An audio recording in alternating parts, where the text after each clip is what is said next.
And we are back. Ooh, been a long time since we did one of these. I think more than probably almost a month. Almost a month. Right. Welcome back, guys. Today we have a very special guest. His name is Haikal. So he's from. He's a clinical psychologist, right? Yes, right. I am. Right. And then he's from this place called the Impossible Psychological Services. Actually, it's called I'm Possible. So I'm Possible. So it's a test of whether you are negative thinking or positive thinking, right? Damn. So You got me.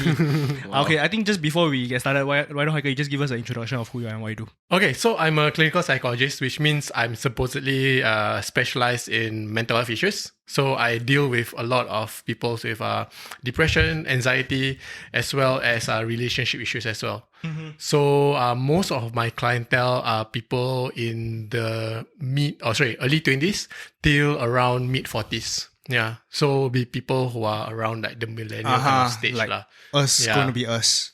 Because we're like 25. Kinda us, We're at the beginning of your clientele lah. Why do you choose just to focus on just the 25 to 40s? The older generation wouldn't want to speak to me because they see I'm like some siaogina who won't know as much as them. And the other one would be dealing with children. I'm afraid of children, although I have on my own, but I can do whatever I want with my children, right? But other people's children, I can't really do much with it. And partly because I feel that if, let's say, a child comes to see me, most of the time, or like maybe half of the time, the issue actually lies with their parents, right? But when they send their kids to you, it's actually the kids having to deal with whatever issues that they have, partly because of their home structure. So that's partly why I prefer working with adults lah. Yeah, I think one of the main reasons why we wanted to have you on, and thank you for coming down once again, was because I think me and Kayong have been we talked about this on many episodes of the podcast, like how common mental health issues is in Singapore. It's just that we don't recognize it, or B, we just don't talk about it lah. All right, and so taboo. Yeah, so I saw your Instagram, I was like, hey, I'm gonna reach out to you because I went to search. I was very I started off by me watching this Netflix series. I don't know whether you watched it, called The Social Dilemma. Yeah, this documentary dramatized kind. Correct, yes. And then so I went to see, I think social media addiction in Singapore is a very big thing, right? So I went to search, like, is there anybody in Singapore actually talking about these kind of issues? And then your article popped up from your website. It's like, oh, this is the guy that probably would be able to talk to me about it, right? So I went to Instagram and I found you, and then that's how we got connected lah. Correct. Yes. So let's dive into that topic first lah. What do you think, and do you think that social media can have actually a negative impact on someone's mental health? Of course, it's a two-way cycle lah. So when a person is addicted to social media, right, then there's a reason why they get addicted to social media. Meaning that social media actually serves a certain need for them. It meets some of their needs. So most of the time I see it as a need for validation, right? Attention. And it's very easy for them to get this kind of attention validation in a form of like shares, people wouldn't go to you and say that, hey, you're a smart person or you look good or whatever. But when you post on social media, people like, right, this is like a short-term fix towards them feeling good about themselves. So no matter how empty or lonely you feel inside, there is this avenue where it's a norm for you to get this validation. Right? In the past, it's going to be hard for you to say that, hey, can you praise me or whatsoever? But with social media, it's so easy for you to do that. Yeah. You see that translated into the numbers right there, right? Yeah, number of followers, you have number of likes, you have number of comments. Correct. At the same time. But also, like, I don't know about you guys, but I feel like a lot of people that use Instagram and the prevailing social media in Singapore for our generation is Instagram. And then the boomers now are using Facebook, right? Yes. The boomers actually, I think for them, they are very ready for social media because they are very comfortable in their own skin. Whereas the youth, right, we kind of live like two separate lives. There are two characters of us. One living in the real world, and then one of us that just our social media friends see us, right? Correct. And then so there's this constant want to try and boost up the profile of the one that's living online. When in actual fact, in real life, we are just like any other person, right? We want to portray like, every day is like we're having a good on time. Exactly. And that's the trap of social media as well, because most of the time when people post on social media, right, people post the happy stuff, right? And people and that also is another trap for mental health issues as well, because when you compare yourself to your other friends, right, you see that, hey, this guy's living a good life, doing this, going on holiday, or like people, like people in my age, because I'm like in my 30s, right? You see that, got a nice family, the kids are happy with the kids, but then of course we don't post the photos of our kids having a meltdown or whatever. But people see it as a more kind of a nicer view of what life is supposed to be. And then people will also start getting dissatisfied. So imagine this. If you are someone who needs this kind of like external validation, but at the same time, what you're seeing is, hey, how come people are having a better life than me? And my life sucks, right? I'm lying down, especially if you have depression or anxiety. I'm lying down in bed and I can't do this stuff which other people are doing me. Of course, it's going to make you feel even worse. Then what do? All the more you try to go into social media to get this validation. And the more you go into this social... And then, again, as in the documentary, right? The social media kind of algorithms or whatever, they kind of know what kind of things that will make you go further into this, right? Like so stay on the to stay on app it longer. Yeah, so if you are the kind of person that say looks is very important to you, somehow, right, when you press the search on Instagram, you find people who like looks good. I don't know how, but somehow Instagram knows that I go to the gym and I get photos of that both guys and girls at the gym and how they are looking good. And if I want to take it negatively, I'm like, wow, this guy got 6 packs, and then here I am like trying to wake up to go to exercise in the morning. What's wrong with me? Why don't I have this discipline? So it's going to be a very tough thing if you rely on social media for validation. It may just like trap you further into whatever mental health issues that you have. So to like a normal person, you can see it both ways. If you don't have depression, anxiety, you can use it as motivation, right? Yeah. Like for you see the pictures with 6 packs and it's like, oh shit, I gotta get up and go get some things done. Yeah. So Yeah, or the other way around is that you beat yourself up for it, and then you just go deeper into this kind of problem. Yeah, as well. Remember we were talking about the idea of actually, what do you think there ever come a day where the government come and say, okay, for you to create a social media account, you have to be above the age of 18, 21. 16. For example, same thing as alcohol, right? Because you or might driving not, license. for your driving license, you might not be mature enough in that sense. Might not apply to everybody, but for most people to be able to be mature enough to be able to handle this type of insecurities. Yeah. Because as you're going through puberty, everybody's... When we were kids, right, we didn't even know who we were as kids. So we just follow the trend. Right? This one cool, okay, we all follow, right? And then if you're not as good at it, then you just like, what is life, right?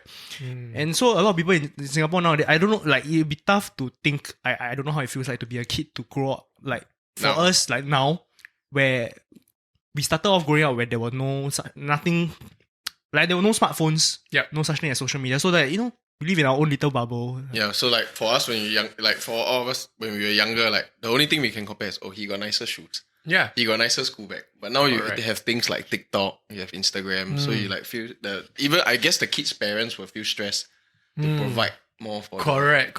Yeah, because there's right? so much more information out there. I think it's gonna be tough though for the government to just clamp down on the age of how old someone should be, because I think in the past, I think Facebook, I don't know about now, but Facebook you need to be 18 before you can use. If I'm wrong, I don't know whether I'm wrong, but I think I think you're 16 or 18 something. Yeah, I remember before you something. can, but even then, like you can just anyhow you can bluff. and then people don't check your age anyway. Just as long as your name is there, you put your name and then people can find you, and then that's your Facebook profile.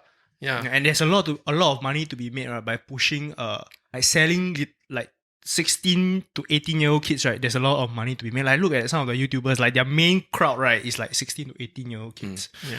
A lot of money. So the social media platforms have to keep them using, and they use it. So like how much time, like do you have this function on your phone where every week it'll tell you how much time you're spending on certain apps? So it blows my mind how much time I'm spending on my phone every day. Like, it piles up. Yeah. Because social media just easily seeps into your life, right? You got a bit of time, social media. You got a bit of time, just take out, even for adults, even when you're driving sometimes, okay, red light, take up, check social media. That's what people do. Leave awkward Instagram. Yeah, right. When you're in the lift, you're awkward. You're like, No, I kind of like that though. when I'm having an awkward situation, I like that I have that plan over there, like right to there. escape. Yeah, I have that out. I have that plan B. Yeah, but then again, that gives another trap of social media as well, where you can't actually be close to the people around you, right? I've seen people having dinner together, and instead of actually engaging and connecting with one another, they are on social media. Yeah. I see that with my parents actually. Yeah, so like it's funny how like they used to get off your phone, but then now my dad's like Facebook. Oh, Yeah. So it happens lah. Funny, huh? We want to further isolate ourselves so that we can be actually more connected. Because social media is social, right? Media is supposed to make us closer together, but actually now it's kind of pulling the world apart. As you can see, not just doing like politics is pulling everybody apart, right? It's actually like in some ways it's like anti-social media, bro. Correct. Yeah, social media, with politics, I think that gives you, that's another dimension altogether lah. Because with social media and your opinion, right, you don't have like responsibility over what you say, right? You can just say whatever. And sometimes people just go into Facebook over with fake profiles and then say harsh things. Yeah, and for me lah, I will also look into especially Straight Times comments, right? Wow, I think it's toxic. There's this page called ST comments. Then they always post like the funniest shit. But actually, I love those like wow. How can people I just look and I'm like, what's wrong with these people, right? Yeah. But this is just a very small population. Like most of the people in Singapore are logical, and most of the people in the world are actually quite logical, and logical people are not spending time to go and comment on. That's true. Posts like this, right? Yeah. A lot of people that have too much time and kind of want the attention, they go and post some ridiculous comment, and then the rest of the people that are also in the same shoes as them follow them. Then you start to think like, oh shit, is everybody in the world actually thinking like this? Correct. Yeah. And again, like with politics, right? This is a situation where all this they say there's a silent majority, right? But it's all those minorities who are just like making a lot of noise, which makes it seem as if there's a lot of like negativity around lah. Yeah. Like some comments you really read it's like, wow, how can you say these kind of things to? Yeah. Correct. Like, what would you tell a client if they came to you and you kind of pinpoint, I don't know how you do it, but if you pinpoint that actually a lot of their sadness, a lot of their problems actually stem from them comparing themselves to the people that they see on their phone, on social media? Yeah, I would actually kind of look into where the triggers, right? Or normally when they come in, if you think that they're sad, they're anxious and all that, I'll say like, give me a time, tell me a time when you were anxious or you're feeling sad. What were you doing? A very common one, especially among the youngsters, would be like, it'd be at night. I'm lying down in bed, and then I'm just like scrolling on my phone. And I'm like, okay, so what happened when you scroll your phone? What do you see? So I make it more clear for them. Connecting the thoughts, emotions, and the behavior. So what do you see? I see my friend posting about this and all that. So when you see this, how do you feel? And then what are your thoughts? So all these different kind of connections, right, make them understand that, okay, it could be something that is like harmless, my friend posting like maybe he have a new shoes or whatever, right? Then when I see this, it kind of reminds me of what I don't have. And then when I feel that I don't have this, then I'll feel upset, jealous, I feel I'm unlucky or people don't love me. I'm like, okay, how did from you on social media spiral until like that, right? Because it's always a reaction after that. It's not just like a one-off thing and then it triggers something. There's all this reaction, which again, mental health issues, that's how it works. You don't just wake up one day and like, I feel depressed, right? It's something happened and then you kind of like lose your mood, you don't feel like eating, you don't take care of your sleep, you drag yourself going out to bed, and slowly one day you realize like, hey, wait, how come I'm feeling this way? How come I got depression? It's not like a one-off, okay, today I'm healthy, tomorrow I wake up, I got depression. Today I'm healthy, tomorrow I wake up, now I'm feeling anxious. It's a accumulation of all these different factors in your life and how you cope with it. I see. Yeah. Because that's what I've been meaning to ask you. Is like nowadays we have I hear it a lot. It's like, I have anxiety, I have depression. So like, how do you actually pinpoint and like how do you tell the symptoms for, let's say myself, I want to know whether I'm really depressed or anxious. Right. Can you move the mic closer to his? Just push it all the way towards him. Okay. So with this mental health kind of conditions, of course, that people sometimes use it loosely, right? You are a bit, you are a bit tidy. People say, oh no, this guy are very OCD, Then after that, this person don't want to talk to, like, just moody, don't want to talk. Oh, this one antisocial, which is actually mental health labels, right? Yeah. But when it's being used loosely, people kind of don't take it seriously. And that's where, like you said, how serious is mental health issue? It's serious. It's very prevalent. But because we use this kind of terms loosely, right, we don't actually differentiate between when is it an actual mental health issues or when is it maybe somewhere a bit different from the normal on the spectrum, right? So if you want to say about whether this is a mental health issue or not, I think the main thing that differentiates it from when people use it loosely would be if that person's life is affected, like the function, the ability to function. Okay. So say, I don't feel like going to school. Last time I like to eat this food or like play these activities, but now I don't enjoy it anymore. So like really actual changes. You can see drastic changes in the person's. Correct. Okay. That you can see like this is different. And I think, and in fact, before you can see it, I say normally it's other people will see it first, right? How come you're not behaving this way anymore? How come you're not behaving that way anymore?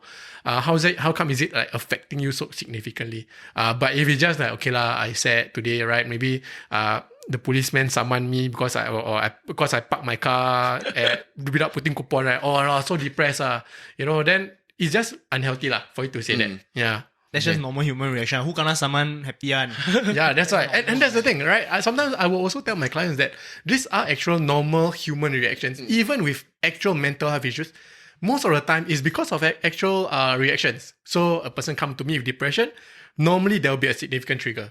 So let's say serious breakup, lose somebody important in their life, or say going through some abusive relationship in their family or in their romantic relationship. Of course, this is a normal reaction, right? But of course, when you cope with it in a long way with this kind of problem, then of course it lead to very clinical levels. It builds up. Yeah, it builds up. Yeah. Like you'll snap eventually. Kind of. Eventually, yes, correct. Yeah. For me personally, I think like it's totally okay to be mentally vulnerable. I think everybody at some point in life, like for me, I don't know about anybody else, but I'm pretty confident that everybody at some point in life felt like absolute ass when they're going through a tough time. And then you start to question, could this be me?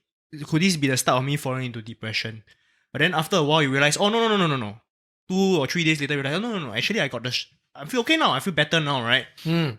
And for some reason, time just heals stuff, right? You start to forget. I think for some people it might be they take a longer time. Some people take a shorter time. But I think for some people it's like then when people go and say, "Are you depressed?" Or then they start to say, "Oh shit, I am depressed," right? Then they can't wiggle their way out of that situation.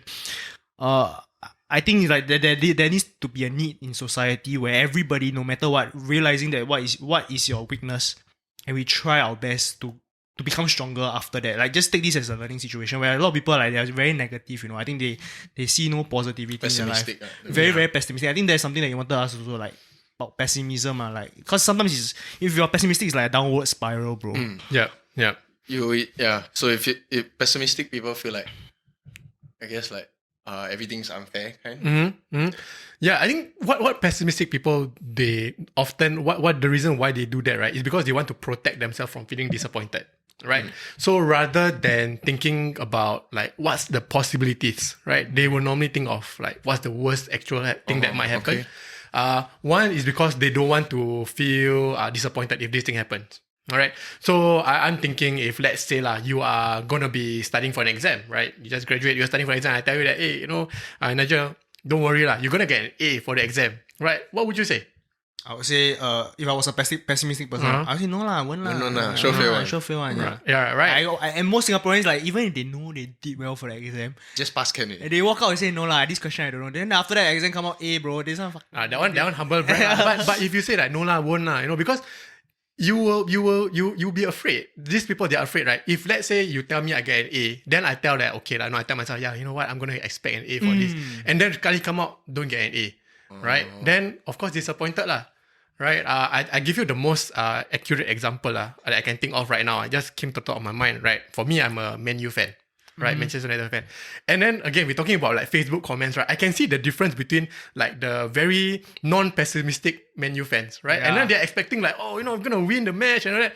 Then draw or lose and like, hey, wow, why is that? But I'm just thinking, right? If one day, if I go into like the Man U's supporters page and I say that, guys, this year we're gonna be champions, and people will just hantam me. But when we lose, they will like, no, why can't play like that? No, there's no pessimism in that. Right, but if those who are like quite realistic, not until like very pessimistic but they are realistic about the thing, then they're like, okay, if something happens, if let's say Man U didn't win against Liverpool that night, we won't beat ourselves too much about it. Yeah. Right? Yeah, okay. Yeah, I'm a Liverpool fan, bro. Oh man, I'm gonna stop this. Yeah. Liverpool fan. So you would have lived with pessimism for... I think this is why I'm so strong mentally now, because I've lived more than 20 years of my life being a Liverpool fan. Right now I can see finally some light at the end of the tunnel, and finally I'm basking in the glory of all my hopes and dreams finally coming true. Yeah, so so you guys, the Liverpool fans, have been living with some form of like realism, pessimism, not so much optimism. Now you are getting to be a bit more optimistic. Yeah. Right? But this year, maybe you have to tame down the optimistic also. Right? I sense that. We'll see, we're halfway there. Oh, I thought you're like fourth on the table now. I have no idea, bro. I just know that we get the best team in the league. But okay, on a more serious note, it's like for like soccer, right? I think and sports in general, it teaches you a lot of different values that you can translate into mental things that you are going through in life. That's why I feel like this is just my bro science. If anybody is going through some kind of mental issue, right, I think the first remedy is to go and exercise. I think that will do a lot of good. Like, either way, what's the worst that could happen? You get fitter, bro. I feel like a lot of people, like, it's a very... They work 9 to 5 job. Then after that, they don't find any form of activities outside of life. And so then they just start to think, okay, this is life. I just wake up in the morning, I go to work. After that, I work, have dinner, sleep. Yep. There's the endless cycle. Yeah, I mean, you are partly right as well, because if especially a person has depression, one of the first things that we do, especially if let's say there are those like lying in bed and all that, one of the first things that we get them to do, right, is behavioral activation, meaning get them to be activated in terms of their behavior. It may not be meaning exercise like how we do it, but at least for a first step, get out of bed, take a walk for 10 minutes, because if you're gonna stay in bed for say 1 hour, what are you going to be doing in bed in that 1 hour? Drown in your own. Yeah, your mind's going to go wild, bro. Yeah, your mind's going to go wild. You'll be thinking, oh shit, I'm so useless. I can't even do this. No, this is a simple thing. And then imagine if, let's say, you have a mom or whatever, say, come on, be strong, get up, and you are like, oh man, why can't I do this, right? It's just all this negativity. So if you part of how you can break that cycle is changing that behavior as well.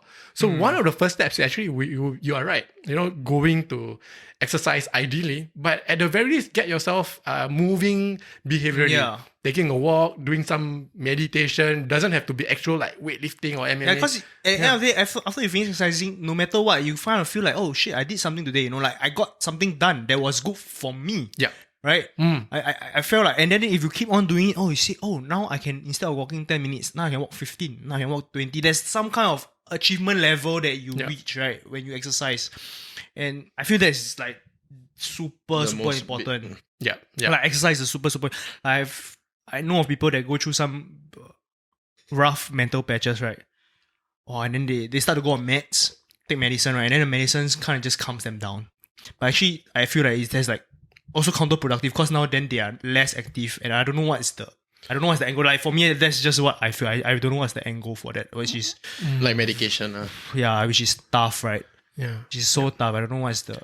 Yeah, the thing about medication is sometimes it's useful. It depends on the mental health issue that you're facing as well. So if let's say if you are dealing with like say schizophrenia or bipolar disorder, these are like really biological stuff, then it'll be useful for you to go and get medications. But let's say a client comes to me and say I got depression because my boyfriend left me, and then this thing happened and that thing happened, then I want to go to get medication. What I say to them is that, well, apart from living the healthy life, right, getting therapy will be important, because you can take sleeping pills, you can take things to calm you down, but in the real world, you still will have to deal with your abusive boyfriend or whatever. And it's about learning to deal with this, like breaking that patterns in your life as well, right? Which therapy will be helpful for you, lah.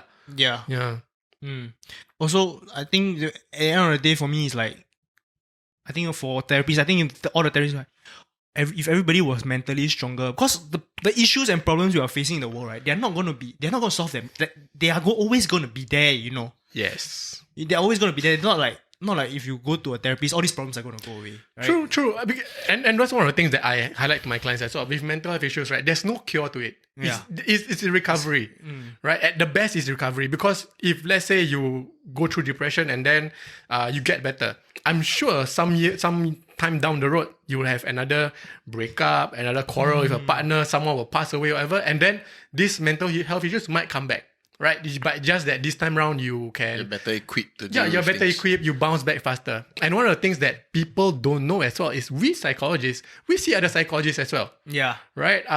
And even though we are supposed to be like the experts in mental health and all that, but there are blind spots to our emotions, things that we may not realize as well, right? So even if we psychologists see other psychologists, what more people who are struggling with mental health issues? I think that's a question you wanted to have. Yeah, maybe. I was saying like, I was wondering if like, will you not say be affected by your patients, but you feel, sometimes you see, I'm sure there are patients that are very emotional, and then do you take that in and then feel for them, like, not only compassion? Yeah, usually, right, from what we know lah, is that how we see it is that if this client actually triggers something in you, it actually means that there's something about that patient which reflects something in your life, right? Okay. So, for example, let's say you have someone who comes in and then let's say lah, right, this auntie comes to me and then she's like very naggy, and then like, no, how you know this thing, they control me, sometimes, for example, will call me. Right, I say that, okay, my office hours are 9 to 5 o'clock. 9 o'clock, call me already. Right, and say that, okay, office hours here, right? So yesterday this thing happened and like try to control, right? Then for some therapists, this might trigger something in them as well. It's only human, yeah. Especially if, let's say, they have a very naggy mom, right? These psychologists have their own mom who's like very controlling as well. Then they meet a controlling kind of client. This triggers them. If, let's say, a client comes to them with, let's say, loss of child, and then the therapists themselves have encountered loss of child, then it will affect them. Yeah. Right? Therapists are humans as well. And then, so usually there's something about this client's life which actually reflects something about the therapist's life, which of course you don't understand.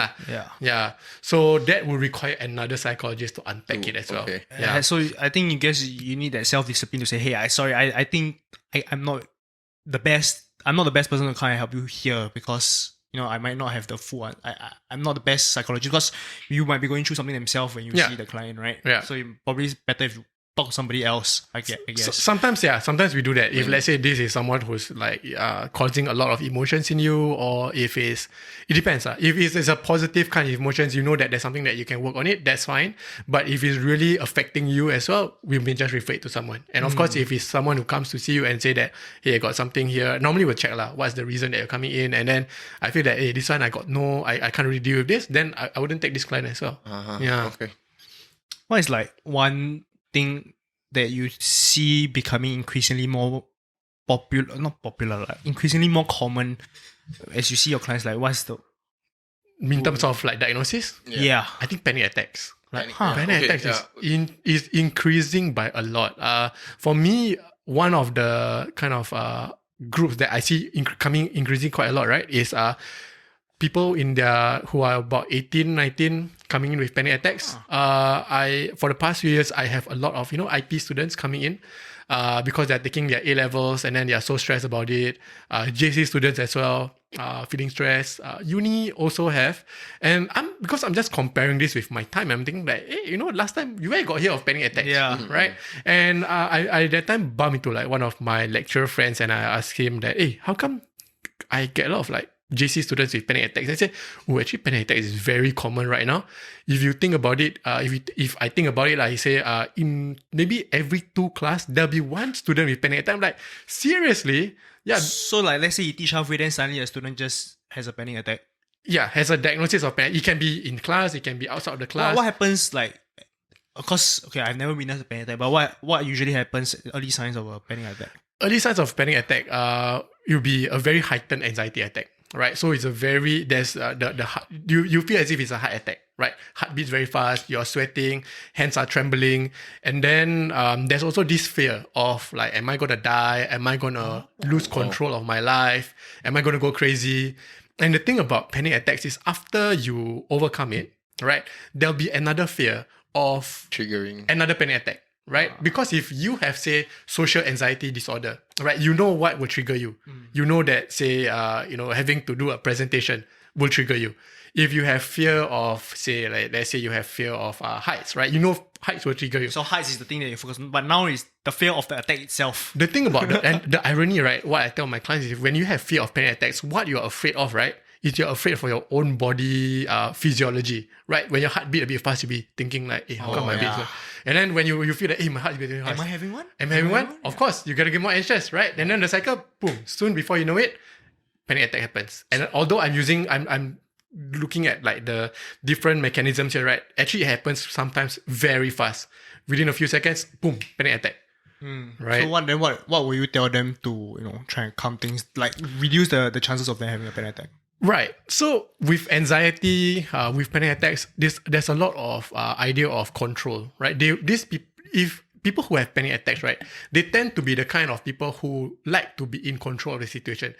People with panic attacks, right, are not the people who are like chill, like, oh, it's okay. They can never have a panic attack, bro. Yeah, panic attacks, right, are people who are usually high flyers. So people that come to me with panic attacks, right, they are, like I said, IP students. They are people who are, let's say, like number one in the class. So they are always in control. And then, let's say, suddenly... something just out of place. Something out of place. Like, I've always been... Top straight A, that's sekali got 1B. Like, oh crap. No, to them is like, is this like the start of my downfall? Yeah, like everything just cannot out of place. Okay, like, so then, okay, before they know it, they start feeling anxious and then they lose out of control. So part of it is getting them to be comfortable with certainty, understanding that you can't always be in control of the situation. Because with panic attack, they want to be in control. But how can you be in control of your own physiology? How can you be in control of your like grades? Of course you can study, right? But then there's only so much that you can do as well. Shit happens, huh? Yeah. It does, yeah. Stay calm, kids. Grades aren't everything. Yeah. So that was what I was wondering is that you were saying that last time your time where got panic attack. Then like, do you notice like is the generations getting softer, or it's just that mental health issue was never a thing brought up? Like last time is someone like say, oh, I depressed. You say, Just shit get stronger, happens, bro. get stronger. Yeah, bro. correct. Is it? So I would say that the challenge are different then and now, right? Yep. Now, look, if you have a diploma in engineering last time, I mean not my time, this is like way back, I'm thinking like my uncle and right, diploma in engineering, right, can be senior engineer already. Okay, yeah. Now, if you have like a second lower class degree in engineering, right, you probably become like assistant engineer, I think. So the bar is different, right? The challenges are different right now. Psychologists, you need to have a minimum master's to be a psychologist. To say enter some courses in poly, the benchmarks are different as well. So the challenges are different. But in the olden days, I think one of the main difference is that there's this thingy about when I see the older clients as well, this thingy about like emotional deprivation, that you don't have to be, you don't, what's the point of being sad? What's the point of being angry? You just have to do better. Right. Yeah. Which is why those like people in our generation who has parents with this kind of like very emotional deprivation kind of mentality, right? They get affected very easily because they can't reach out, right? To them is, okay, if let's say I do poorly for my exam, why be sad, right? It just means you have to study harder. If let's say this thing affect you, then okay, that means that you have to work harder. You have to improve yourself. And that's what I think, of course, there are some plus points, but it also means that you are not in tune with emotion. You just have to like suck it up and just do better.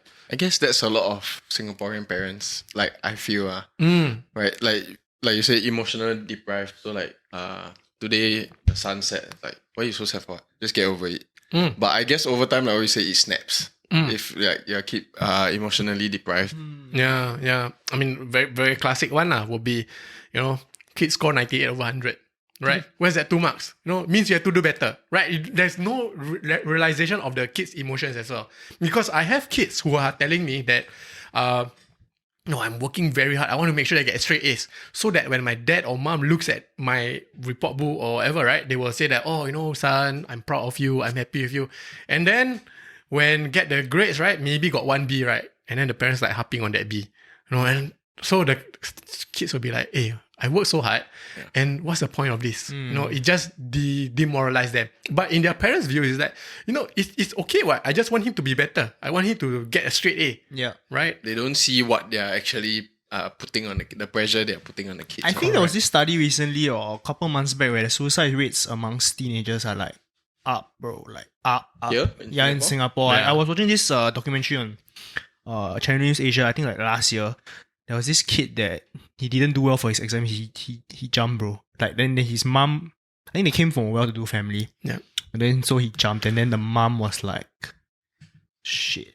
I'm not surprised. Yeah, because I don't know the rates or whatsoever, but I do things that do think that this kind of like suicides do happen. Not that I'm normalizing. In fact, I'm saying that mental health is a serious thing. It does happen, right? But of course, we don't really publicize it. We don't say that this kid jump or whatsoever, but it does happen, right? Which means that you don't wait until your kid starts like cutting himself, or your friend starts like having like suicidal thoughts and posting stuff on social media about committing suicide before you seek help or they seek help. Yeah. Very, very tough pill to swallow whenever I hear a story of like talking about suicide. Like suicides. Netflix is what you call that? What's that show? Do you know? Which one? The one where the girl commits suicide, then she leaves 13 reasons why. 13 reasons why. I mean, I guess because now media, even Channel 8 is like, oh, well, tell low, want to commit suicide. They show it all over TV. I guess it influenced a lot of I wonder who was youngsters, like the teenagers. first person ever in human history to commit suicide. Must have been like quite recent. I don't think like last time you weren't even worried about suicide. You're like thinking, when's the next lion gonna eat me, bro? I don't know, man. Okay, we Probably gotta has check to be that. the start of like human civilization, like once we started living in cities.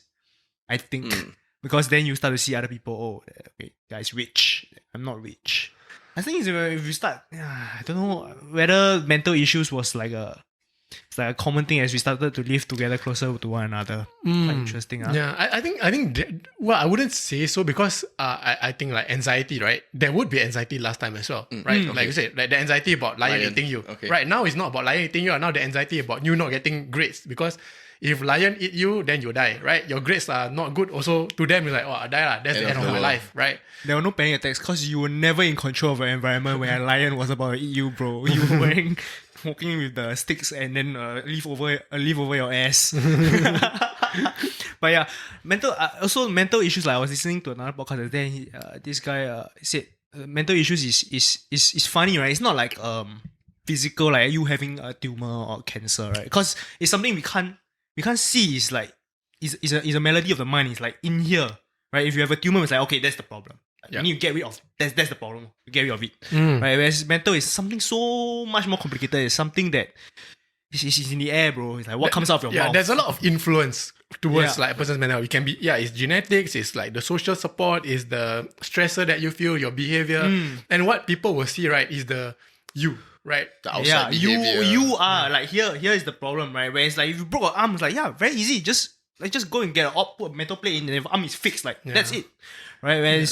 Whereas the mental thing is like it's in there, right? But we can't see it. So then every client you see is different, right? It's different, yeah. And sometimes also why people don't see it is that, well, they are the reason lah. They are part of the contributing factors to this, right? Again, like I said, from at the start just now, right? Parents may send kids, and then I feel that, well, part of the problem is the parents. Like parents put the pressure on the kids, but then how could the parents see it as like, in terms of the environment, we also play a part. We put a lot of pressure. Actually, no, the parents just send to you and say like, oh, this is a problem.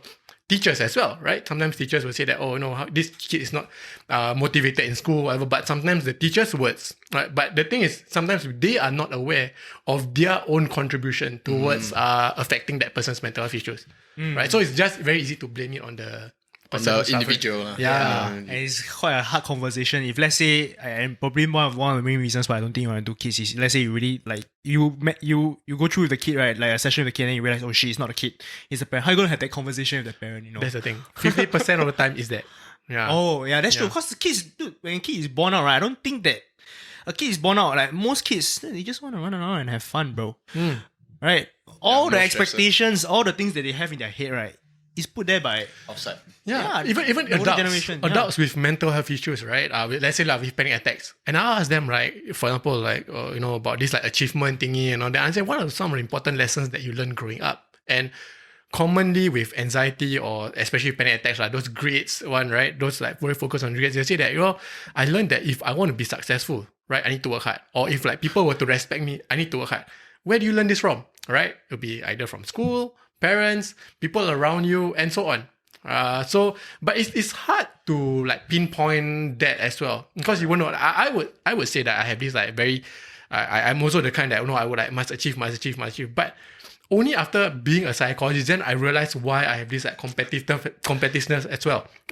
For me, for example, I grew up in a huge family. I have like a lot of cousins and all that. And guess what? I have 4 cousins who are same age as me. Right? So everyone will like, hey, what's your score? Right? Yeah, hey, your cousin got into this, your cousin did that. And the best part is all of my 4 cousins, one of them is my classmate too. So there's no way. There's no running away. There's no way say that, oh, maybe that school exam, right, is harder, right? Maybe my school exam is easier, so that's why, his school exam is easier, that's why he scored higher.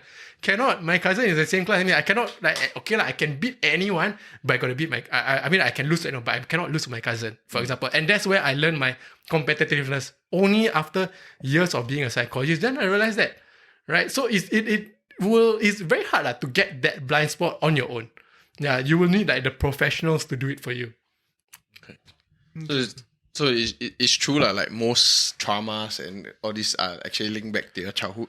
Yeah, I would say so. How is your childhood, the lessons that you learn from your childhood, and how you learn to cope with the problems at your childhood. Yeah. So even like if you learn like those kind of like very emotional deprived parents, right? You got to be strong, stuck it up, then all the more you won't reach out for help. That's a very common you will thing, suck it up until you finally cannot take it. Until you like, Asian parents show love in a very different way, bro. Asian parents, they don't show love like, no, we love you. No. We love you by like, oh, okay, you hungry, right? I buy food for you. Like, yeah. That's a type of love. But not to say like that's a bad kind of love. I just say like, it's different. It's a different type of love, and there are pros and cons lah. Yeah. It's like everything else has pros and cons, right? Some parents just go a little bit too far. It's hard to find that balance, that perfect balance. Like, you don't know whether you're pushing your kid too far or pushing your kid just nice. Yeah. Like or pushing your kid too little. Push them too hard, you push them over the edge. But you push too little, too lenient, then... Correct. Yeah, then you see them go off the rails. Then you say, oh shit, they're not pushed them hard enough. Correct. Yeah. So sometimes when the clients come with emotional problems or whatever, right? Sometimes I try to look at it as like the kid in them. So a very example, right? Let's say a couple girlfriend said, oh, my boyfriend very clingy and all that. Now I say, well, if let's say your boyfriend, how old is he? Let's say he's 25, right? Just take away 20 years from him. He's 5 years old and he behaves like that. Why? Oh, because he wants my attention and all that. So if he's a 5 years old who wants your attention, you will give it to him, right? But if he's like 25 years old who wants your attention, hey, why you go out? Come stay with me, right? You'll be like, hey, please, don't be so clingy, right? Then that emotions is not actually being achieved, right? So even no matter how old that person is, there is still this childhood needs which is unmet, and then they are still trying to meet these emotional needs Yeah. I think that's why the people that grow up in the roughest childhoods, right? They either often grow up to be the best people, like they made it, bro. Like that's why we always hear of these stories, like people that come from a rough background, come from nothing, and then they struggle, then they make it. And then they're there, and then they're like, oh, there's nothing that can rattle them. Either that or they become serial killer. Or then if there's a dream client and anyone knows this guy's number, right, I want to see him, right? I'll say I would say my dream client would be like Tiger Woods, right? He's the kind that he's trying to he has all these like I would say like insecurities and all that, but how he tried to cover up, right, with success, right? He wants to like be better than anyone. He wants to be number one, and then when something happened, everything just crumbled, right? Until now he has back pain and so on. Yeah. Right? It's how he was trying to cover up for whatever insecurities, and then boom, something happens, and then he's just like crumbling. So you say if you could treat anybody or sit down with anybody, you'll be Tiger Woods. You'll be Tiger Woods. Tiger Woods score. Tiger Woods not gonna watch this shit, bro. Tiger Woods has better things to do. Tiger Woods was an interesting guy. He was like he was the first guy that ever made golf relevant, like in my eyes, bro. Yeah. That's true. When I was a kid, I thought golf was a black sport, bro, because everything was Tiger Woods. I would say until now, I don't think that golf is a sport, Yeah. Hey, you go to a driving range, is golf a sport, bro? I haven't played in a long time, but I can't drive for shit, so driving range just for fun, bro. Just whack. I will miss the ball. Precision, whatever. What do you think golf is not a sport? What is it? Well, apart from the accuracy part, right? There's nothing, no cardio involved. There's a lot of element of luck, I think, right? And I don't know, like not really challenging to me lah. Like a real sport should be like that. Should be like a challenge. This is just like you hit and then after that maybe you take the what you call that buggy and then you walk and then after you hit. That's how I see it lah. But I don't agree with that though. To add on, you're always competing with yourself. Like you're not really like, let's say we 3 play, right? We're always trying to make our score better. You know what I mean? Like the least number of strokes, you're always fighting with yourself. Yeah, that's true. Actually, you can say that for a lot of sports lah. Like, you know what? Let's not talk about golf. Talk about bowling, bro. Like, honestly, you could bowl with nobody around, right? It's exactly the same sport.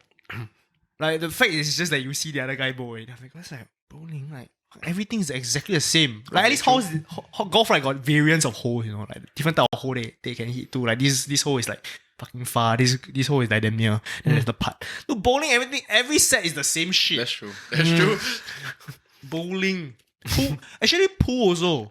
Like pool, every game is actually starts the same. No, but you have an opponent to. yeah, that one is There's like, a a mental thing. There's an interaction. I get what saying you like golf what you and bowling. Okay, I think bowling worse. Bowling's the worst. I think bowling worse. Perhaps, yeah.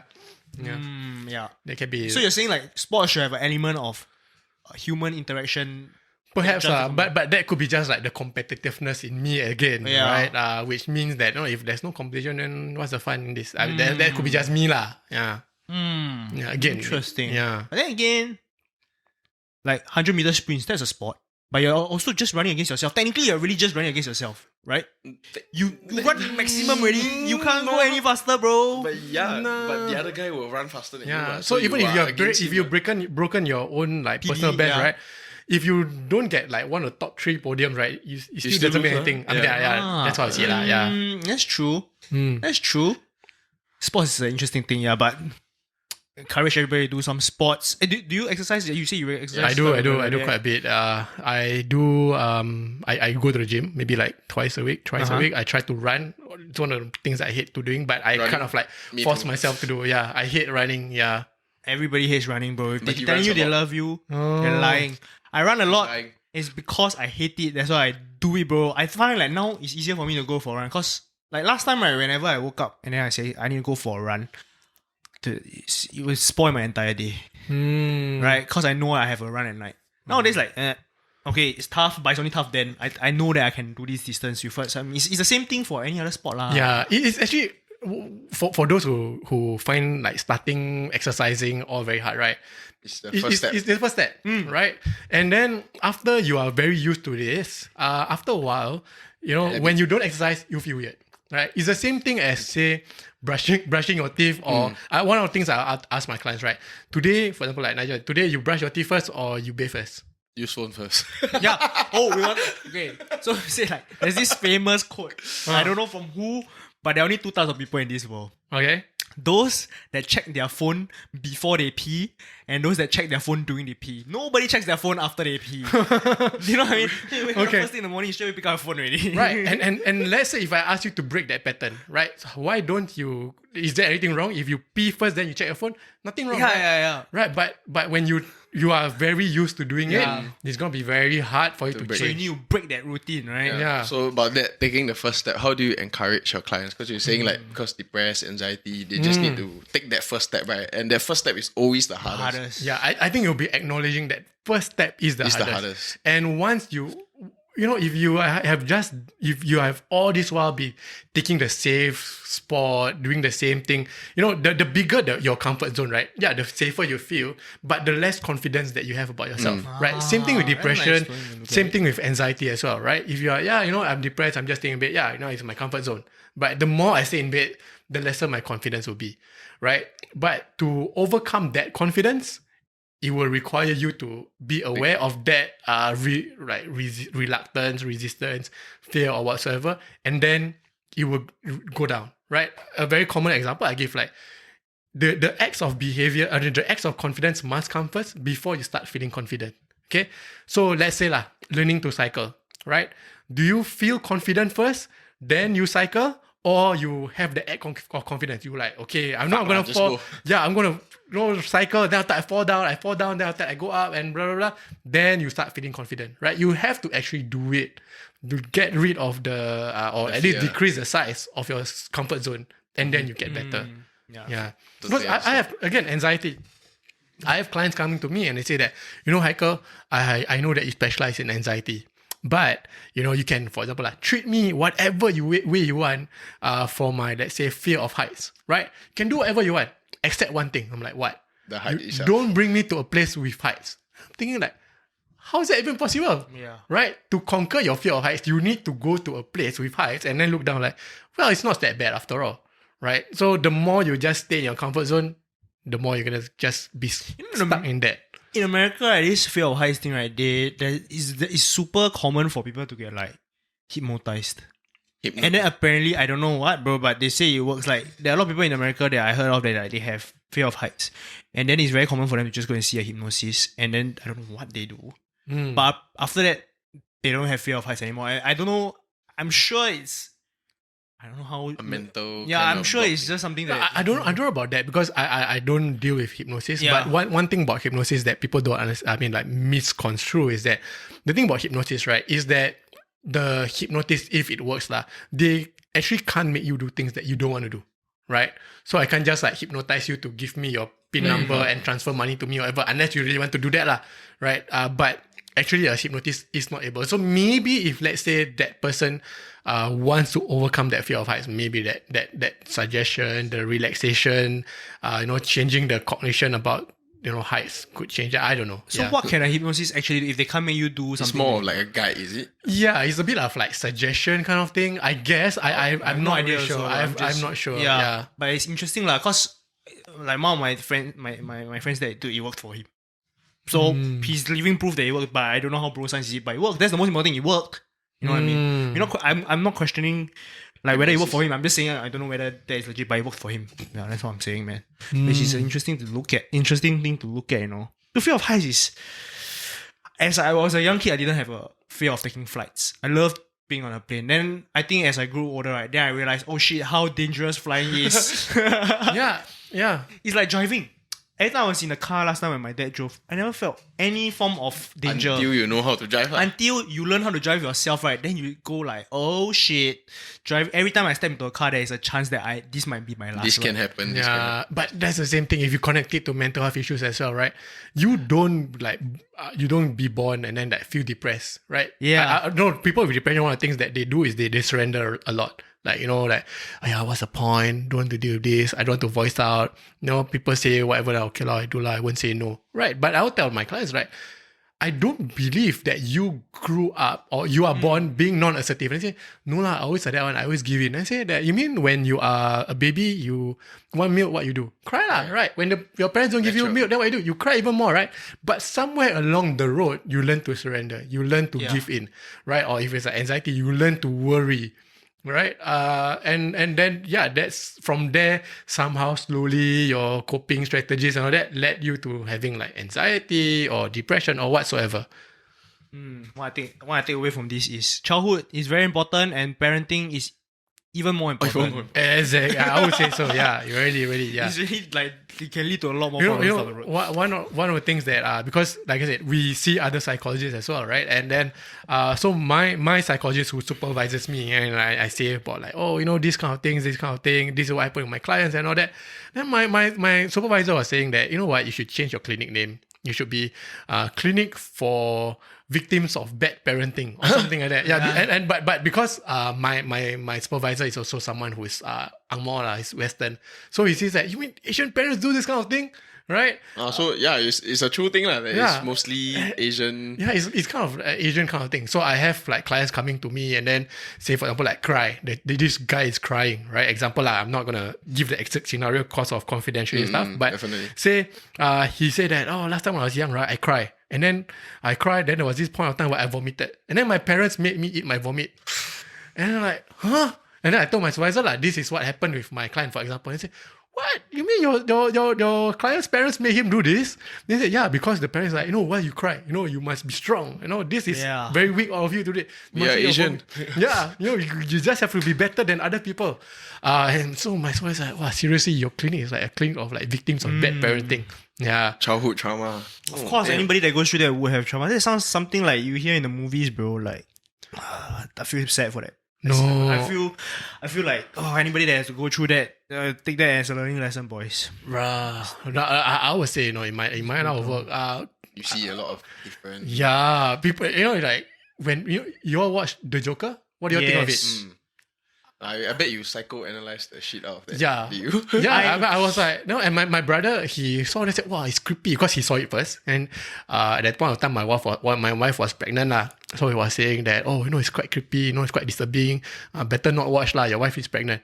And then I watched, I said, why, normal, what? Yeah, you probably see it every other day. There's early signs of it, right? Yeah, this is normal. I mean, of course, it's That's a bit the extreme, extreme, yeah. but you actually do have this kind of people who develop like psychopathy or becoming like psychopath because of their experiences in their life. Yeah, because like in the case of the Joker, everybody was giving him shit. Yeah. And he just wanted to be better. He just wanted to make people laugh. But in Joker, everybody was laughing at him. Laughing at him. Yeah. Right. Yeah. Giving him shit.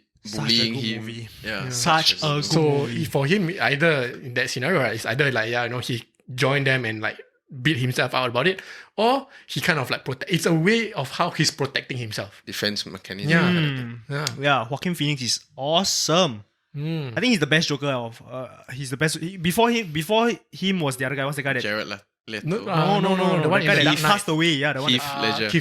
Heath Ledger. I thought nobody could ever do a better Joker than that. Until Joaquin Phoenix came along. Different kind of Joker. Yeah, I They're think saying, because the Dark Phoenix, I think the storyline, it really was good, right? But this one, if like, you're really into like the dark stuff, want to, mass appreciate, psychosis kind. then Heath Ledger was the more violent. More violent. This one more human. Like you see really like shit, this can happen to someone kind. Yeah. Heath Ledger was the more still a bit super villain kind. Right. Joaquin Phoenix one was like and then after that, see what happened to America. You know what I mean? Yeah. But it's like, is that disorder like a real thing? Like once he goes into some awkward situation, Defense he'll start mechanism, laughing because that's his diagnosis. Right? That's why on the bus, the first scene, he was with the girl. Then after He had a cut, right? he had a cut that said, "I laugh when I'm in." Yeah. So it's a kind of like detachment. It's a kind of classic where, of course, the movie is a bit extreme, but it's a kind of like, if I'm upset, I should not show it to people, right? I should continue to be strong. Show you the exact opposite. Yeah, I got it. Though this guy is like, even exact opposite, like, you do, okay, I'm just going to laugh about it, right? Yeah. And then, so I'm not affected. No, I'm actually very strong or whatever. Yeah. Super interesting. Like, wow. Yeah. And even I like using movies for Reference. kind of like reference, teaching people. I'm a huge Avengers fan. There's a lot of like Avengers stuff associated with mental health, right? Like overcoming things. Well, Thor has depression. Yeah. Captain America has grief issues. Hulk, anger management. oh yeah, that's true. Right? Iron Man has panic attacks. Yeah. Right? And there's other a lot of like self-sacrificing going on. Oh, dude, you just changed because True. when you say Iron Man got panic attacks, then you think he always overachieving. Then he got daddy issues because he's dead. Yeah, then that's where everything No, falls. I don't know where you saw my Instagram post, but Marvel is actually a collection of daddy issues. I don't know. I saw your Instagram but I didn't read that it was a collection of the issues. I only saw like the background was always Marvel. Think about it. Thor has daddy issues, right? Cap Spider-Man, Uncle Ben. Uncle Ben, yeah. Right? No dad, bro. He had no dad. right? And Always then looking for father figure. Iron Man, True. Yeah. Captain America, all of them have daddy issues, bro. Yeah. Well, he changed our view. Does Stan Lee have daddy issues? That I don't know. Rest in Stan Lee peace. have daddy issues? Right. Probably does. I think all great superheroes stem from daddy issues. Yeah. No mommy issues. Why every time only daddy? Yeah, always daddy. I guess like in terms of how to say the portrayal of parents, right? Women, they are more motherly and all that. I mean at least on TV is people when they see like a father, right, is the kind of don't care about you. When they see mother doing that, like a bit weird Yeah. Why mom behaving that way? But in real life also mom will behave that way fair share. But it's just that stereotype that guys are more likely to be cold parents. While mother stern is one. yeah, right. Yeah. Asian culture, actually, that's the thing about Asian culture. Sometimes the mom is the dad is the mom, bro. Mix, bro. They take turns. They take turns, but actually, they feel in the US, it's like usually it's just the dad is the rod, and then the mom is the one that is nice. In Asian, it's like both are the rod, bro. Yeah, but I think if let's say in Asian, if let's say the mom cross over to become a tiger mom, right? Then I think the dad will be like, okay lah, you know what? Yeah, I don't need to do anything already. Yeah, this one is mom problem already. Yeah, true. Then the dad will be the chill one. Yeah. Yeah. I go. So, how long are we in? Almost an hour. How is the podcast experience? All right. It's been great. It's like chill, just sharing. Yeah. And I hope it's useful. People can take something out of it. Mental health also. I mean, I don't see it as just very like some boring, draggy kind of thing. It can be. I mean, say it can be interesting, but it's applicable to different individuals, and it's something that is it's as important as mental health. I mean, so as important as physical health, lah. Yeah. Right? Physical health, you have to take care of it. But Mental health is the same thing. They come together, right? You know, Yeah. like the more unhealthy or what, you will just drag Yeah. each other down. Correct. I feel like for me, I think mental is the most important. For me, I totally disagree. I think mental is the most important. Because if you are strong mentally, your body does what your mind wants to do, bro. In a way, yeah. Right? You gotta settle the mind first. If you can't settle the mind, like all the top athletes, bro, the mind, of course, they have insecurities, but they are, number one, they are extremely disciplined, most of them.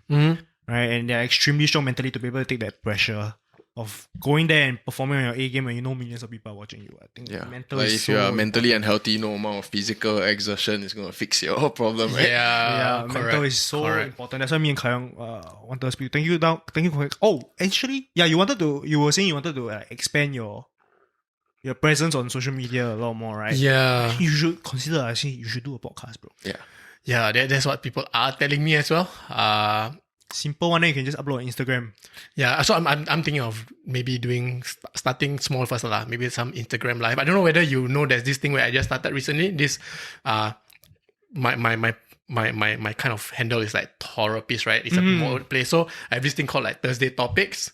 Right. Yeah, I voted yes, bro. I was the first one to vote, I remember. Oh, you were? one to Wow. I was the first one to vote. So I'm thinking there will be some interesting topics which requires me to. I mean, now I can just reply and explain, but there'll be some interesting stuff in future where 1 or 2 paragraphs will not be enough. I will start off with some Instagram live. I'll see how it goes, and well, if it leads me to a podcast, then it leads me to a podcast. Yeah, it's just very taking a simple. step You could just get yourself a mic, man, and then it's something I think it's a lot more engaging when people like for our podcast. It used just to be audio. But the video element actually has a different element to Helped it. a lot. Yeah, it really helped a lot in Because terms of I guess you can see the connect. Like if you can see someone, there's the connection there. Oh. yeah, people just even if it's just looking at you, three Three of guys us. just sitting down, right? People like to watch that shit. Like although listening to it will be exactly the same, people just like to watch people move. Yeah. On a screen. I think there's more connection there. I guess. Yeah, it's just a funny human thing, and also having a physical podcast, I realize is so much better than doing it like let's say you do an Online. Instagram live, right? It's very hard to have that physical like when we sit down together like that. Our conversations is much more natural and so much it flows much better. Okay. Yeah. I think you should, bro. I think let me think people- about it and we see people how. will really love it. You don't even need to do long ones. I think you just attack one topic, Like 3 mini minutes. Q&As, like the common questions. Kind. Okay. love it So if I need simple. direction, I know what need to see where Sure, it goes. just So Nigel, you just look at it. Yeah, I got one funny question, bro. Sure. Like married, right? Uh-huh. You like psychoanalyze your wife. Sorry. Well, the thing is that my wife is a psych major as well. Oh, okay. So counter psych. No, Which is in the but the thing is, I don't psychoanalyze my wife. But what I do, I guess it's a tip, right? Of I guess healthy relationship lah. Is that you got to empathize your wife, right? You got to put kind of you got to know what your wife is thinking or your partner is thinking before you do actually what you do, right? Okay. Of course, you can ask for forgiveness later, right? But if you actually foresee the kind of trouble or shit that you find yourself in and avoid that first, that'll be great, right? So when, for example, Nigel asked me and said that, hey, Haikal, I want to do this podcast with you. And he said, and I said, what time? He said, evening. I said, evening? Walamak, that one, I got daddy duties, right? yeah. So I have to think about, like, okay, if I'm going to do this, I have to offer her solutions. I cannot just tell my wife that, hey, you know what? I'm going to do this podcast and then I'm not going to turn up. And then I'm not going to be home. You have to take care of the kids, right? So I'll be like, okay, on these days, how about you go to your mom's house or whatever for dinner and all that, later come back. So I give her the solutions first. I love going to the gym. Another example, I love going to the gym. I must go to the gym to exercise or whatsoever. But I cannot just say that, okay, today I want to exercise and then you take care of the kids. I have to think that, okay, I will have to tell her in advance, right? Okay, at this timing of the day where the kids are going to be sleeping, right? They're having their nap time. I am going to. So I kind of like provide an answer first, think of what to do before I get myself into trouble. That's a very good tip. I will keep that in mind. Yeah. Keep that in mind, bro. You can't just do whatever the fuck you want, bro. You gotta think it through. Kayong, hello. Oh, what? You get into some trouble sometimes with your friend? Avoid some pitfalls in the future, bro. Yeah, this is a preamp. Yeah. Training. Yeah. Okay, Learn from experience. I think I'll just put an end to this episode. Thank you guys for listening. If you got to this point, which I don't think many of you got to, I always say this. Thank you so much. Spread the joy, spread the love each other, bro. Love each other, friends. Bye. All right. Thank you.